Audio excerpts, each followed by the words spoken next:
Solid actor आहे ना, की तिच्याकडे स्क्रिप्ट घेऊन जाताना त्यात तोला मोलाचं काही नसेल ना, तर मग तिच्याबरोबर काम करण्यात काय अर्थ आहे?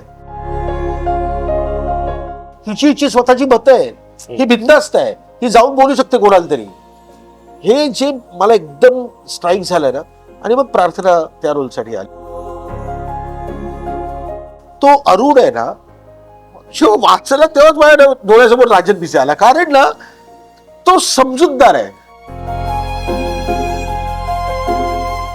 तर तो मतदानाचा दिवस आहे 15 आणि मतमोजणीचा दिवस आहे 16. त्यामुळे तिकडे कोणी निवडून आलं नाही ना, तरी 16 पासून या दोघीच निवडून येणार आहे. मला भरत नेहमीच ग्रेट वाटतो ऍक्टर म्हणून. कधीच त्यांनी व्यंगात्मक विनोद नाही केला. मला माझ्या आजोबांनी, शाहीर साबळेंनी सांगितलं होतं, केदार काही कर, आयुष्यात कमरेखाली कोणी जाऊ नको. माझ्याकडे सिनेमा नाहीये, कारण मी याच्याकडे लक्षच इतकं दिलंय की मी दुसरीकडे माझी स्वतःची उमेदवारी करायलाच गेलो नाहीये, की हा सिनेमा झाला पुढचं काय, अभि तुझं काय. श्रीयुत गंगाधर टिपरे सिनेमात आणावं असं नाही का वाटलं? नाही रे, नाही.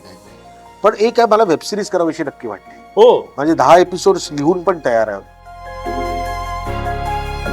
पहिला सिनेमा मी असा गेला की अमित ना, I am very much excited की तू ज्या दिवशी हा सिनेमा बघशील ना, त्या दिवशी संध्याकाळी मला फोन कर. स्वामींच्या कृपेने मी कुठल्याही सेटवर जाऊन देत, एक काळा कुत्रा नक्की असतो.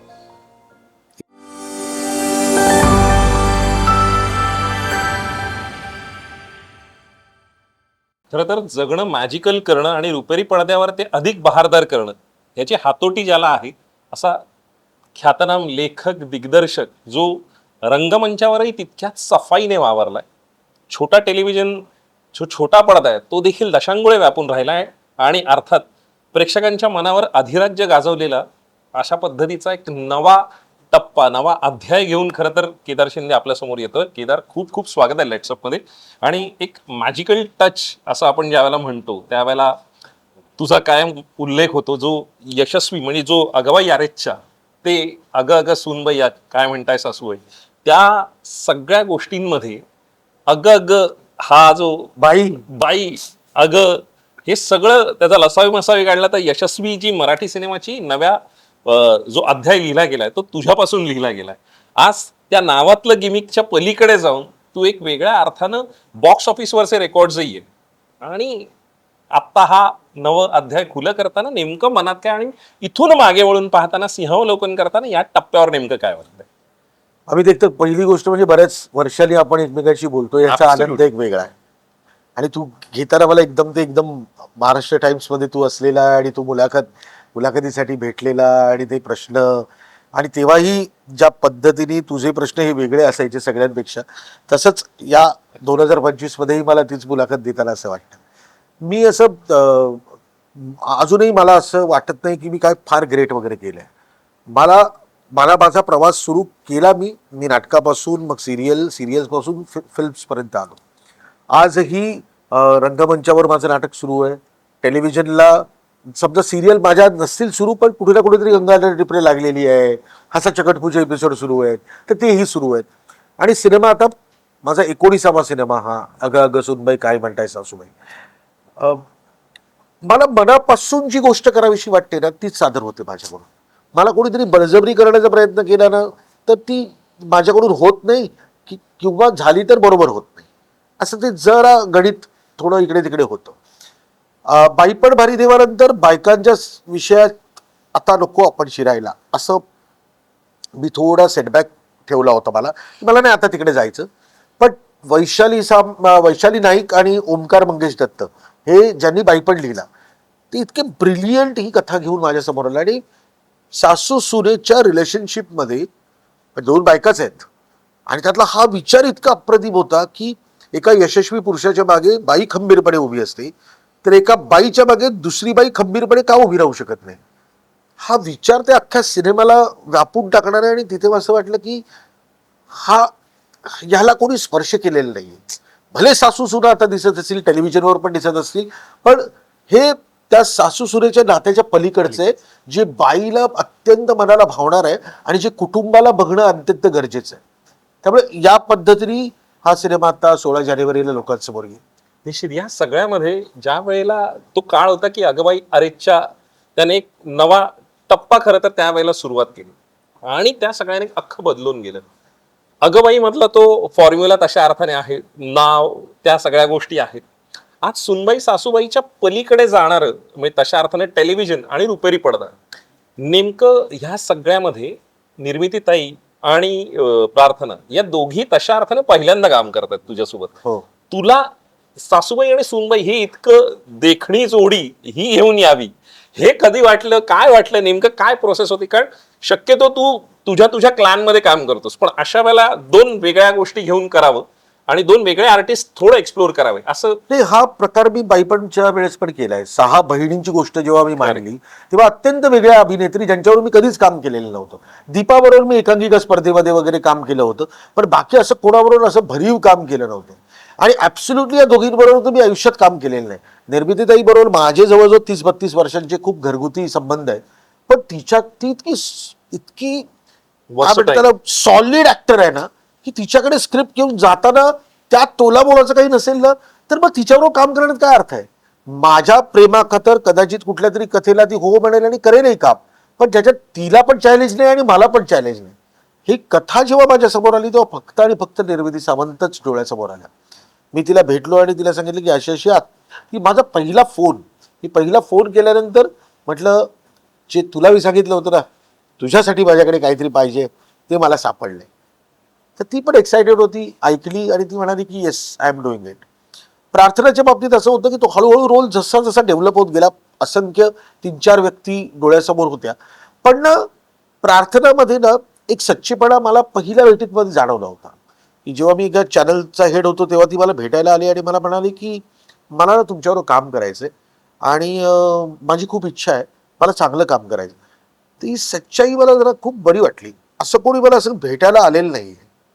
बरेच महिने गेले, काही संबंध नाही. त्याच्यानंतर ही फिल्म आली, त्यानंतर असं झालं की एक डेव्हलप करताना कॅरेक्टर ही खूप प्रार्थना आहे, ही सच्ची आहे, हिची स्वतःची मतं आहे, ही बिनधास्त आहे, ही जाऊन बोलू शकते कोणाला तरी.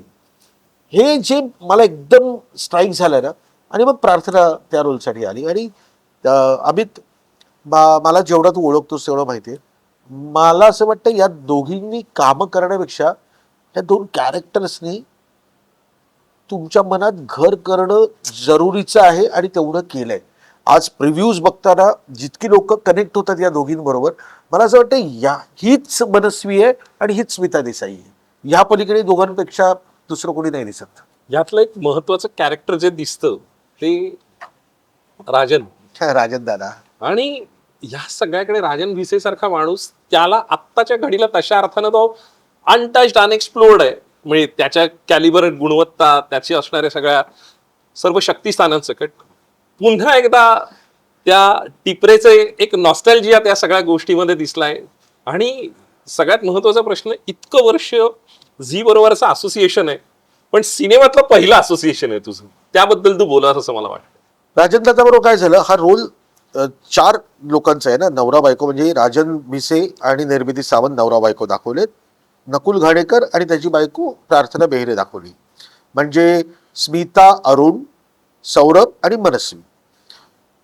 तो अरुण आहे ना, जो वाचला तेव्हाच माझ्या डोळ्यासमोर राजन भिसे आला. कारण ना तो समजूतदार आहे, तो त्याच्या बायकोला पण समजावण्याचा प्रयत्न करतो आणि त्याच वेळेस त्याची सुनेबरोबरची रिलेशनशिप पण खूप खूप सुंदर आहे, खूप निर्मळ आहे, खूप काय म्हणतात तर प्युरिटी आहे त्याच्यामध्ये. त्याला कळतं घरामध्ये एवढं भांडण झालंय, तर तो शांतपणे वेगळा विषय काढून सुनेला जेव्हा भेटायला जातो आणि सांगतो की आज ना मला काहीतरी असं लाईट खावंसं वाटतंय, म्हणजे असं काहीतरी तू बनवतेस ना त्या पद्धतीचं.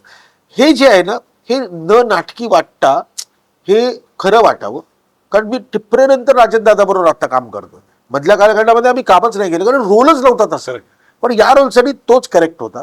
त्यामुळे राजनदादा या रोलसाठी आला आणि फार अप्रतिम. म्हणजे एक सीन शेवटचा मी तिला नेहमी सांगतो निर्मिताईला, त्या दोघांनी समृद्ध केलाय तो सीन.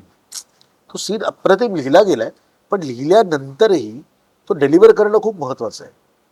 तो डिलिव्हर करायला नाटकातला जो एक चार्म असतो ना, कारण दोघे नाटकवाले आहेत, त्यांना माहिती आहे की कुठल्या शब्दांवर जोर देऊन कुठे गॅप घ्यायचा. हे जे दोघांचं जे केमिस्ट्री जमली आहे ना, ती अप्रतिम. झी बरोबरचं असोसिएशन खूप वर्षानंतरचं. सगळ्या सिरियल मी मध्यंतरी तर लोकांनी मला विचारलं होतं मी झी मराठीमध्येच काम करतो की काय एवढ्या सिरियल माझ्या चालायच्या. खरं तर मी दुसऱ्याच चॅनलला काम केलं. पण झी बरोबर हे सगळं करण्यामागे फक्त आणि फक्त सना, माझी मुलगी, हे स्क्रिप्ट सनाने वाचल्यानंतर तिला ही गोष्ट प्रोड्यूस करावीशी वाटली. माझ्याकडे जेवढं पाठबळ होतं तेवढं देण्याचा प्रयत्न केला, पण भरभक्कम कुठेतरी तुला एक सपोर्ट लागतो. कारण आता मराठी सिनेमा अशा टप्प्यावर आहे की जिथे प्रेक्षक यायलाच पाहिजेत आणि त्यांनी हा सिनेमा बघितलाच पाहिजे. मग अशा पद्धतीने जर प्रेझेंट व्हायचं असेल तर आपल्याला झी बरोबर जायचं असेल तर हे सगळं सनाने केलं. I have not done anything. आजही ते भवेश जानवेलेकर आहेत, त्यांना विचार, तेही म्हणतात की इतकी ती स्मार्टली मला भेटली, तिने मला सांगितलं, मला ती गोष्ट आवडली आणि आम्ही इथे असोसिएट झालो. ती किती धडाडीचे निर्णय स्वतः घेते याचं त्याला कौतुक वाटतं. सो हे असोसिएशन जे आहे माझ्या पिढीने झी मराठी बरोबर केलं होतं, सनानी झी टॉकीज बरोबर केलं, एवढंच झालंय. क्या बात आहे. पण त्यावेळेला नितीन वैद्य, अजय भाळवणकर, निखिल साने ही असणारी पिढी, ते आता भवेश जानवलेकरांकडे बॅटन दिल्यानंतर सनाकडे ते येणं, ह्याला एक वेगळा तशा अर्थाने अनवाय होतोय. म्हणजे काय आहे की आता ती सगळी मंडळी जी आहेत ती आताही संपर्कात आहेत आणि तेवढेच आपल्या जवळची आहेत. मला असं वाटतं ना की ना एक एक एक ते युनिट काम करत असतं. तसं आज भविष्य एक युनिट काम करतं. आज जर तू बघितलंस तर थांबायचं नाही, त्याच्यानंतर दशावतार, त्याच्यानंतर पुन्हा शिवाजीराजे, नंतर उत्तर, मग अगबाई येईल सिनेमा. हे सगळं करण्यामागे त्यांचं कॅनव्हास वेगवेगळ्या पद्धतीचं आहे आणि त्या कॅनव्हासवर वेगवेगळे रंग आहेत हे आपल्याला दिसून येत आहे.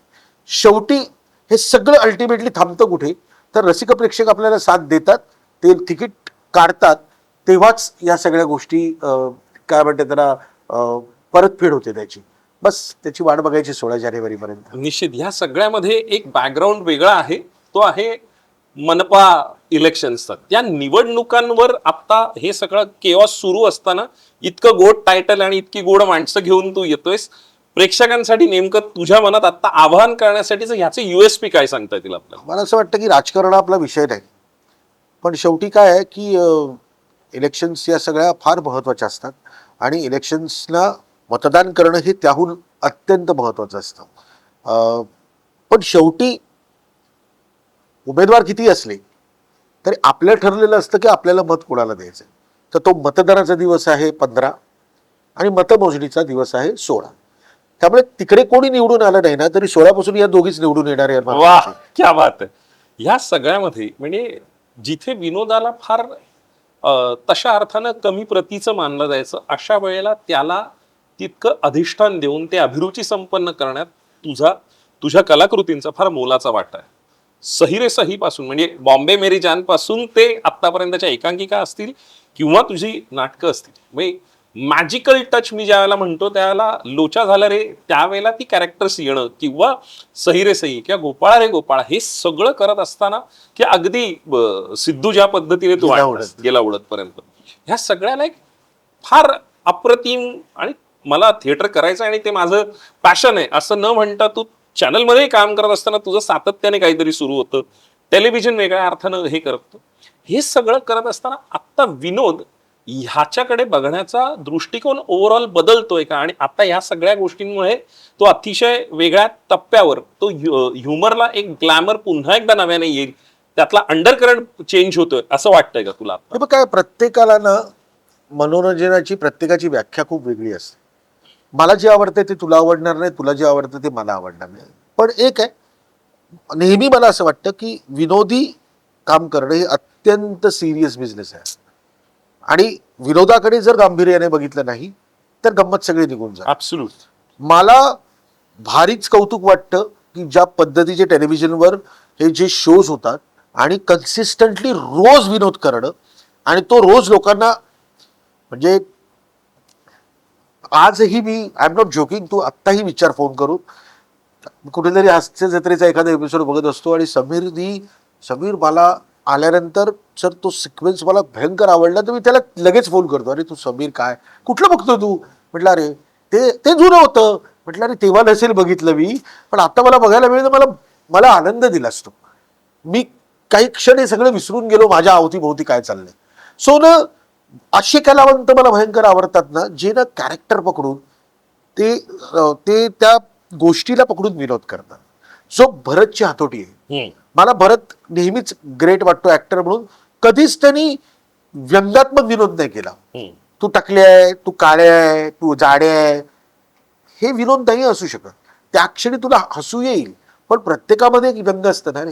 आज माझा पण रंग खूप काळपट आहे, कोणी मला काळ्या म्हटलं तर मला त्याचं भंकस म्हणून म्हटलं तेव्हा मी 4 लोकांमध्ये हसील, पण कुठेतरी इथे लागेल यार, हे बोलायला नाही पाहिजे. ह्याच्याने विनोद निर्मिती नाही होत आहे.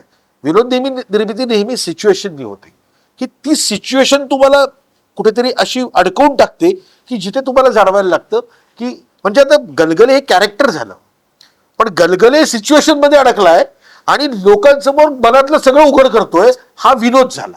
बरोबर. हे समजणं गरजेचं आहे. दुसरी गोष्ट, मी गंगाधर टिपरे नावाच्या सिरियलचा जो विनोद म्हणतो, तो विनोद म्हणजे हा हा वाला विनोद नव्हता. तुला मिश्किल हसू यायचं, पण डोळ्यात चटकन पाणी यायचं. या पद्धतीच्या कामाची सवय मला आहे. मला माझ्या आजोबांनी, शाहीर साबळेंनी सांगितलं होतं, केदार काही कर, आयुष्यात कमरेखाली कुठे जाऊ नको, कारण तुझी कलाकृती बघायला जर पूर्ण रसिक प्रेक्षक येणार असतील तर त्याच्यामध्ये कुटुंब आहे, ज्याच्यात 7 वर्षाचा मुलगा पण आहे आणि 70 वर्षाचा आजोबा पण आहे. कधीही त्यांची मान खाली जाता कामा नये, याची जबाबदारी तुला घ्यायची. हे मनात कोरलं गेलेलं वाक्य. त्यामुळे याही सिनेमामध्ये तुला, आणि मी अतिशोक्ती नाही करणार, प्रत्येकाला आपलं बाळ सॉलिड वाटतं. आज तुझ्यासमोर इंटरव्ह्यू देणारे कित्येक दिग्दर्शक स्वतःची कलाकृती असताना हेच बोलत असतात की आम्ही किती वेगळी कलाकृती केली. मला असं वाटतं, मी घरच्यांना, प्रत्येकाला, कुटुंबातल्या लोकांना आरसा दाखवण्याचं काम करतो. त्या घरामध्ये पण सासू सून आहे, या घरामध्ये पण सासू सून आहे, पण जर तुम्ही अख्खं कुटुंब घेऊन आलात तर तुम्हाला कळेल की या सासू सुना काय लेवलच्या वेगळ्या आहे. आणि मग ना माझं चित्र, मला स्वप्न काय पडतं माहिती आहे ना, की हा सिनेमा बघताना सून बघते आणि अचानक तिने सासूकडे बघितलं आणि तिला असं मनापासून वाटावं की मला हे बोलायचंय पण मला बोलता येत नाही, हे माझ्या मनात. किंवा सासूने सिनेमा बघताना सुनेकडे बघणं आणि सांगणं की कित्येक वर्ष ना मी हेच सांगण्याचा प्रयत्न करते, हे चित्र व्हावं, एवढं मला खूप मनापासून वाटतं. आणि ते आत्ताच्या अनुभवापर्यंत आल्यानंतर मला जाणवतं की जर तुझ्यामध्ये आत्मा असेल ना तर जीव आहे. वा. तर मला असं वाटतं या सिनेमामध्ये आत्मा आहे, त्यामुळे तो जीव काय आहे हा 16 जानेवारीला कळेल. निश्चित. ह्या सगळ्यामध्ये ना मला तुझं कायम आवडलंय काय तर तुझं फायटिंग स्पिरिट. ह्या सगळ्यामध्ये आयुष्यातल्या एका टप्प्यानंतर पुन्हा एकदा तो स्ट्राईक करेपर्यंत तुझं जे फायटिंग स्पिरिट होतं ना ते कधीच कमी नाही झालं. तर मला असं वाटतं जे नवीन उदयोन्मुख लोक येत आहेत त्यांना अपयशाशी नेमकं डील कसं करायचं आणि त्यावेळेला आपली माणसं घट्ट धरून ठेवायचं ह्याचं काहीतरी तू सांगावंस असं मला वाटतंय. कारण तो काळ जो आहे ना तो त्यावेळेला तशा अर्थाने एक आयसोलेशन मधला असतो. आपण बेट झालेलो असतो. यश असताना सगळेच जण असतात आणि झेलायला सगळे हात निर्माण करणं यशस्वी असताना. तर त्याचं गिमिक काय? एकतर आपण ज्या फील्डमध्ये आहोत त्याला काल काय केलं याला किंमत काहीच नाही. ते तुझं संचित असू शकतं, करेक्ट, पण प्रेक्षक विचारतात आज काय करतोयस, कदाचित ते उद्या काय करतायत हे पण नाही विचारतो, आज काय केलंयस तू. त्यामुळे मी कुठल्या तरी बेफिकिरीत राहणं की माझं सहिरेसही चाललं, गंगाधर टिपरे, बाईपण हे सगळं चाललं म्हणून हा सिनेमा चालेल का, तर नाही. ही माझी हे संचित आहे, ही पुण्याई आहे माझी, आणि ही पुण्याई नक्की फळाला येईल जर माझं हे काम चांगलं असेल. सो आपण तो फोकस तो तुझा राहिला पाहिजे की या धंद्यात आहे म्हटल्यानंतर मी ह्या धंदा मला जमत नाही म्हणून गोळ्या बिस्किटांचं दुकान तर टाटा टाकू शकत, कारण ते मला जमतच नाही. मला फक्त मला क्रिएटिव्ह, मला नाटक करणं जमतं, मला सिरियल करणं जमतं, मला सिनेमा करणं जमतं. मी त्यातच राहू शकतो आणि त्याच्यातच मला आनंद मिळू शकतो. माझ्या मनाप्रमाणे मी जगतोय ना. मी 9 ते 5 जॉबमध्ये अडकलो नाही ना. मी जेव्हा चॅनलमध्ये नोकरी केली ना तेव्हा पण मी माझ्या मनाचाच राजा होतो. मला मनापासून वाटलं म्हणून मी चॅनलमध्ये नोकरी केली. पण माझं काहीच अम्बिशन नव्हतं की आज मी प्रोग्रामिंग हेड आहे, 1.5 वर्षानंतर मी बिझनेस हेड होईल, हे नव्हतंच. कारण ती खुर्ची होती, त्याच्या अगोदर पण मी लेखक दिग्दर्शक होतो, मग मी खुर्चीवर बसलो, पण खुर्ची गेल्यानंतर मी लेखक दिग्दर्शकच आहे. माझ्या कुठल्याच डायनामिक्स बदलले काहीच नाही, मी तिथेच आहे. मला तोच तोच झगडा आहे. मला चांगलंच काम केलं पाहिजे कारण लोकांचा माझ्यावर विश्वास आहे. आणि तो सार्थ ठरवायचा. हा, आणि कधी कधी असं होतं ना रे यार, आता परवा दिवशी मला कधीतरी प्रश्न पडतो, आपल्याकडे यश अपयश कसं असतं माहिती ना, आपण प्रत्येकाने विचार करायला पाहिजे. बॉस, आत्ता वन डेची एक सिरीज झाली ना, त्याच्या पहिल्या मॅचमध्ये कोहली 0वर आउट झाला. खरंय. म्हणजे एवढा मोठा ग्रेट बॅट्समन आहे ज्याच्या कमबॅक बद्दल आपण विचार करतो आणि 0वर आउट झाला. त्याच्यानंतर त्याला इमिजिएटली शिकवणारे तर सगळे असतातच की त्याची बॅटिंग किती चुकली, तो कसा खेळला वगैरे वगैरे. अरे पुढच्या 2 मॅचमध्ये सेंचुरी केली त्यांनी. सो तुम्ही काल काय केलंय हे महत्वाचं नसतं, तो त्या दिवशी काय खेळणार आहे ना हे महत्वाचं असतं. सो जे कोणी हे बघत असतील, ज्यांना कोणाला वाटत असेल मी काय शिकवायच्या भानगडीत पडू शकत नाही, एवढा मोठा नाही मी. मी कोणीतरी मला विचारलं आता हे या टप्प्यावर आल्यावर काय वाटतं, म्हटलं नाही, हे डेस्टिनेशन आहे माझं लांब. हे ना महिलाचे दगड झाले एक एक एक. Absolutely. म्हणजे आता पनवेल गेलं तर ते सही रे सही असेल, मग चला पुढचं गाव गेलं तर ते आणखीन काहीतरी असेल. आता अगं सुनबाई, म्हणजे मी अगदी फ्रँकली सांगू का, फार फार तर साताऱ्यापर्यंत पोहोचलो असेल, पण माझं तर अजून लांब पल्ला आहे ना. मी कुठे त्याचं ठरवलंच नाहीये मला कुठपर्यंत पोहोचायचं. आज मनापासून एकच गोष्ट वाटते, मला परमेश्वरांनी एवढीच ताकद देऊन देत, बुद्धी देऊन देत, शक्ती देऊन देत की मी काम करत राहा. कारण ना अमित, काम नसेल तर आपण वेडे होतो. आणि स्वामींची कृपा आहे की माझ्याकडे काम आहे. पैसा येतो जातो सगळं येतं, तू जोपर्यंत ऑक्युपाय राहत नाही ना. आज मी जवळजवळ कधी मी एंड पासून मी या सिनेमाच्या कामाला लागलो, मला माहिती आहे 30 जानेवारीपर्यंत मला हल्ली स्वप्न, झोपेत उठता बसता फक्त हा सिनेमा दिसतो, कारण माझं हेच काम आहे. बरं, याच्यानंतर पण माझ्याकडे सिनेमा आहे का? नाही, माझ्याकडे सिनेमा नाही आहे, कारण मी याच्याकडे लक्षच इतकं दिलंय की मी दुसरीकडे माझी स्वतःची उमेदवारी करायलाच गेलो नाहीये की हा सिनेमा झाला पुढचं काय, अमित तुझं काय. सो फोकस राहूया, छान काम करूया, इमाने इतबारे करूया, स्वामी आहेत पाठीशी. निश्चित. श्रीयुत गंगाधर टिपरे सिनेमात आणावं असं नाही का वाटलं? नाही रे, नाही नाही नाही. पण एक आहे, मला वेबसिरीज करावीशी नक्की वाटते. हो, म्हणजे 10 एपिसोड्स लिहून पण तयार आहे. पण काय ते सगळं गणित जमत नाही, कारण मराठी वेबसिरीजला फार हे नाहीये. सिनेमामध्ये ना तो जीव नाहीये. ते कॅरेक्टर्स खूप छान आहेत, पण सिनेमामध्ये जर ती स्टोरी 2 तासाची असेल ना तर ते कॅरेक्टर वेस्ट करण्यासारखं आहे. ती गंमत आहे ना, ती लोणच्यासारखी आहे. ती रोज लोणचं खातो ना आपण, आणि ते उरलेलं असं त्याच्यात लोणचं भाजीसारखं वाढण्यात काय अर्थ नाही. निश्चित. ह्या सगळ्यामध्ये ना म्हणजे विनोद किंवा ह्या सगळ्या गोष्टी तुझ्याकडे वेगवेगळ्या लेअरमध्ये येत गेल्या, पण तरी तुझ्या ना स्त्री व्यक्तिरेखा या कायम सक्षम राहिल्या. त्याच्यामध्ये एक भावनिक किनार कायम राहिली. मग ती श्यामल असो, अगदी दामूच्या आईपासून त्या सगळ्या इथपर्यंत, किंवा तुझी ही हसाच्या कट्टू मधल्या ही फिमेल कॅरेक्टर्स एक वेगळा अंडरकरंट घेऊन यायच्या. आत्ता अख्खा सिनेमा तशा अर्थानं बाईपण नंतर तुला ते इंगित गवसलं खऱ्या अर्थाने, पण किंवा अगोदरही म्हणजे अगबाई अरेच्च्यालाही फिमेल सेंट्रिकच होतं.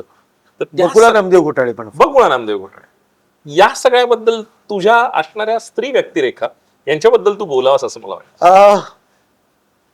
मी करण्यापेक्षा ना ते लेखकांनी केलेलं असतं. लेखकांनी आपल्या समोर छान ताट म्हणजे Platter पदार्थ आणून ठेवलेले आहेत.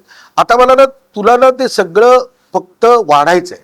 फक्त त्याचं मोजमाप करेक्ट असायला पाहिजे की भाजी कुठे असायला पाहिजे, चपाती कुठे असायला पाहिजे, लोणचं कुठल्या हाताला असायला पाहिजे, पाण्याचा ग्लास कुठल्या हाताला पाहिजे. ही एक माफक इच्छा प्रत्येक क्रिएटिव्ह माणसाची असते. गडबड कुठे होते माहिती ना, समजा आड्यातच नसेल ना तर पोऱ्यात येणार नाही. तर मला कर्मधर्म संयोगाने मलाही लेखनाचा तो गुण असल्यामुळे जेव्हा जेव्हा या ती पोरं वैशाली आणि ओंकार अगदीच मला लहान बाळासारखे आहेत. बाळ तीशी पत्ती खरंय, तर ते जेव्हा माझ्यासमोर येतात तेव्हा माझा एक्सपिरियन्स मी त्यांना सांगतोच की असं करायला पाहिजे, इथे थोडं असं असायला पाहिजे, इथे थोडं तसं असायला पाहिजे. पण या सगळ्या याच्यामध्ये त्यांचं क्रेडिट त्यांना मिळायला पाहिजे. माझं वर्णन आहे की मी याच्यामध्ये हा बदल केला म्हणून हे सगळं झालं असं नसतं. It is a like team effort. आज आम्ही जेव्हा it's an cohesive art form, सगळेच ते महत्वाचे होतात. कुठेतरी निर्मितीताई काम करताना पण एक गोष्ट वाढवते, ती पण तिथे महत्वाची असते. अशा वेळेस प्रत्येक जण दावा करत नाही की हे सगळं लिखाणामध्ये आम्ही होतो. आज मला आनंद काय माहिती ना की हे दोघंही इमाने इतबारे 11वा ड्राफ्ट मी शूट केलाय, स्क्रिप्टचा 11वा ड्राफ्ट. म्हणजे जिथे मराठी सिनेमा इथे लिहून झाल्यानंतर उद्या शूटिंग करूया या लेवलला असताना जे जे चेंजेस मी सांगायचा प्रयत्न करत होतो ते सगळ्या गोष्टी केल्यात. फक्त हे प्रेक्षकांनी बघितलं की त्याचं काय त्यांचं मत आहे हे ऐकायला मी उत्सुक आहे. निश्चित ह्या सगळ्यामध्ये आज जिथे तू म्हणालास करेक्ट, म्हणजे प्रेक्षकांचं काय मत आहे, प्रेक्षकांची टेस्ट चॉईस आणि प्रिफरन्स ओव्हरऑल असणाऱ्या सगळ्या गोष्टींमध्ये बदलली आहे की काय? नेमकं तुला असं वाटतं की प्रेक्षकांचा बिहेव्हिअरल पॅटर्न हा आता चेंज होतोय टुवर्ड्स मराठी फिल्म? आपण पण प्रेक्षक आहोत ना रे, ऍब्सोल्युटली. त्यामुळे आपण आपल्यावरून एक टेस्ट अशी घ्यायला पाहिजे की आपल्याला काय बघायला आवडतं. मला कुठली तरी एक गोष्ट अशी पटकन ट्रेलरमध्ये जाणवते ना की नाही बघायला पाहिजे, किंवा कुठेतरी ऐकल्यानंतर ते गाणं ऐकल्यानंतर वाटतं काय आहे, कुठलं आहे गाणं, अरे असा असा सिनेमा आहे, मग ते काही शॉर्ट्स बघितल्यानंतर इंटरेस्टिंग आहे. सो ना प्रेक्षकांपर्यंत आम्ही पोहोचलं पाहिजे. त्या बरोबरीने या आम्ही केलेल्या कलाकृतीमध्ये कुठला तरी एक पॉइंट असा हवा की जो लोकांना प्रेक्षकांना ट्रिगर करेल की बॉस मला याचं तिकीट काढूनच बघायचं आहे. तो ट्रिगर पॉइंट सापडेपर्यंत जीव जातो. जो टीजरमध्ये मला सापडलाय, ट्रेलरमध्ये माझा शोध सुरू आहे. कारण हा पहिला सिनेमा मी असा गेला की अमितनं I am very much excited की तू ज्या दिवशी हा सिनेमा बघशील ना त्या दिवशी संध्याकाळी मला फोन कर. नक्की. कारण मग तुला पण जाणवेल की मी का हे सांगतोय की मी यातल्या गोष्टी तुम्हाला दाखवणार पण आहे आणि मला काही दाखवायच्या पण नाहीये. कारण त्याचा इम्पॅक्ट हा थिएटरमध्ये यायला पाहिजे. जो पहिल्या खेळाला येईल आणि जो बाहेर येईल ना तो 100% 10 लोकांना सांगेल की फिल्म बघायला पाहिजे. पण हे मी जर ओपन केलं तर खरंय. लोकांना कळेल की अरे स्टोरीज ही आहे ना, आता कशाला जा बघायला. नाही, आणि त्यातला एक ऍस्पिरेशनल जो थॉट आहे ना, जो सगळ्यात मला महत्वाचा वाटतो, तो आजच्या घडीला ओव्हरऑल भोवताली जिथे निगेटिव्हिटीने वेढलेलं आहे त्याला एक वेगळी ऊर्जा देणारा असा मला तो वाटतो. म्हणजे ज्याच्यात असं इतकं मॉइस्ट व्हिज्युअल तू घेऊन आलायस आणि त्या सगळ्याला असणार एक वॉर्मथ आहे, ती नात्याची वॉर्मथ आहे. आणि मला असं वाटतं की प्रेक्षक तेवढा सुज्ञ आहे जो तुझ्यावर विश्वास ठेवून मला असं वाटतं की तो 100% इथे येईल. म्हणजे गणपती बाप्पा मोरया. त्यासाठी मला असं वाटतं ह्याचा एक शेवटचा पार्ट हा आपण रॅपिड फायरने करावा असं मला वाटतं. लेखन की दिग्दर्शन? दिग्दर्शन. रंगमंच की सिनेमा? रंगमंच. विनोद का इमोशनल आशय? इमोशनल आशय. सासू की सून? सासू. पहिलं प्रेम नाटक, सिनेमा की प्रेक्षक? प्रेक्षक. एक असा सिनेमा जो तुला वारंवार पाहायला आवडेल, टू रिव्हिजिट? माझा की दुसऱ्याचा? तुझा आणि दुसऱ्याचा. माझा मला सतत पाहायला आवडेल तर अगबाई अरेच्चा. ओके. 100% तो पहिलं प्रेम आहे. आणि दुसऱ्याचा सिनेमा मी वारंवार बघू शकतो तो 3 इडियट्स. वा. सेटवर अशी एखादी गोष्ट जी घडते त्याला असं मला वाटतं की इट्स अ गुड ओमेन. म्हणजे सेटवर स्वामींच्या कृपेने मी कुठल्याही सेटवर जाऊन देत एक काळा कुत्रा नक्की असतो. हो. आणि माझ्याकडे काही कुत्रे मित्र नाही, कुठून तो बरोबर त्या सेटच्या इथे कुठेही गेलो तरी तो काळा कुत्रा दिसतोच तिथे असं बसलेला. काल परवा मी आता झीचं एक इव्हेंट करायला गेलो तर मी तिकडे इव्हेंट सुरू होता, मी बाहेर गाडीजवळ उभा होतो तोपर्यंत ते 3 एवढे छोटेसे काळे कुत्रे समोरून गेले. म्हटलं इथे पण म्हणजे कुठेतरी स्वामी पाठीशी आहेत. आणि तेच फार महत्वाचं आहे. म्हणजे तो एक ते ओमेन म्हणून त्या संदेश हा वेगळ्या पद्धतीचा आहे. टीकेला तू कशा अर्थाने घेतोस? एक प्रेरणा की मनस्ता? प्रेरणा. कारण काय माहिती ना, आपल्याला ते माहितीच नसतात लोक जे टीका करतात, त्यांना मी ओळखतच नाही. त्यामुळे ओके, त्यांनी ती गोष्ट मांडली, चांगलं आहे. मला माझा प्रवास सुरूच ठेवायचा ना. कट म्हणताना जास्त आनंद होतो की ऍक्शन म्हणताना? डिफिकल्ट आहे. कट म्हणताना होतो, कारण आणि तो कट ना कुठल्या सुरात म्हणतो ना त्याच्यावर होतो. जर तो कट सूर करेक्ट असेल ना तर लक्षात ठेवायचं की तो शॉट करेक्ट मिळालाय. कारण तो कट करेक्ट मिळेपर्यंत ऍक्शन सारखं सारखं म्हणावं लागतं ना. आजचा केदार शिंदे हा पैसा समाधानी आहे का अजून भुकेला आहे? भुकेलेला आहे. कारण काय माहिती ना, आपण लालबाग परळची पोरं होत रे. आपल्याला माहिती आहे की काही झालं ना तरी लालबाग राजाचं दर्शन घेण्यासाठी गर्दीतच जावं लागणार आहे. त्यामुळे तो परमेश्वर जोपर्यंत भेटत नाही त्या गर्दीतून वाट काढत करत त्याच्यापर्यंत पोहोचायचं. मला असं वाटतं की परमेश्वर ही तुझ्या मनापासूनची जी साध आहे त्याला नक्की ओ देईल. अग अग सुनबाईला काय म्हणताय सासूबाई, हे तितकंच ओ जे आहे जी सासूबाईंनी दिलेली आहे ना, तर प्रेक्षकांचा हा जो पाठिंबा, साथ आणि त्यांचा आशीर्वाद हा तुझ्यावर कायम राहील. मला असं वाटतं लेट्सअपचे प्रेक्षकही तेवढे सुज्ञ आहेत आणि तुझ्या पाठीशी खंबीरपणे उभे राहतील ही मी त्यांच्या वतीने ग्वाही देतो. Wish you love, luck and success. आणि इतका आपल्यापणाने तू बोललास केदार, त्याबद्दल मनस्वी आभार. थँक्यू. थँक्यू. सोशल मीडियाच्या भाऊ गर्दीत विश्वासार्हतेने चकाकणारे नाव म्हणजे लेट्सअप मराठी. नाही, सगळ्यांना, सगळ्या नागरिकांना ती स्पीच, ती right लेट्सअप आहे. वरील मुलाखती म्हणजे विचारांचा खजिना. त्यानंतरच्या निवडणुकीमध्ये मला सोडून गेले. बातम्या केवळ वस्तुस्थिती सांगणाऱ्या, न प्रोपगंडा, फक्त जनतेचा अजेंडा. क्योंकि आने वाला कल जाने वाला है, जाने वाला कल आने वाला है. राजकारण, मनोरंजन असो की क्रीडा क्षेत्र, महाराष्ट्राची स्पंदने संवेदनशीलतेने टिपणारे माध्यम म्हणजे लेट्सअप मराठी.